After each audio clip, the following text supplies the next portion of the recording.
Police अत्याचार कहानी। घटनाटी घटी भुवनेश्वर भरतपुर थाना रे।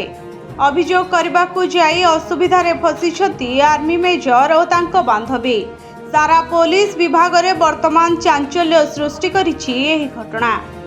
सेप्टेम्बर 14 रे आर्मी मेजर गुरुबख्श सिंह एवं तांको प्रेमिका अंकिता प्रधान विलंबित राति रे एक होटेल लु कार रे फेरुथबा बेले रास्ता मझिरे गाड़ी अटकाई दुई रोड रोमियो तांको सह दुर्व्यवहार करथिले। परे उक्त आक्रमणर अभियोग नहीं भरतपुर थाना रे पहुंचीथिले मेजर और तांको प्रेमिका। पीसीआर पठेई रोड रोमियो दुई को गिरफ्त करिवार दाबी करथिले मेजर और तांको प्रेमिका।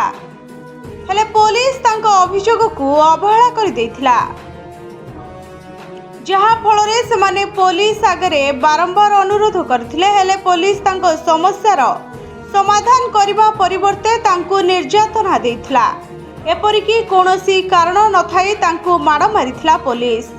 निजर घृणित कृत्य को लुचाइबा पई पुलिस को दुर्व्यवहार करबा अभियोग रे मेजर एवं तांको पत्नी को उल्लंघन करी हाजत रे बंद करी 3rd डिग्री देथिबार अभियोग आनिछंती मेजर एवं तांको प्रेमिका अंकिता प्रधान।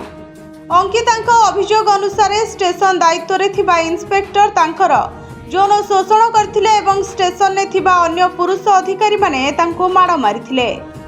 थाना रे उपस्थित थिबा समस्त पुलिस अधिकारी माने एहीपरि एक बेआईन कार्य रे सहयोगी थिले।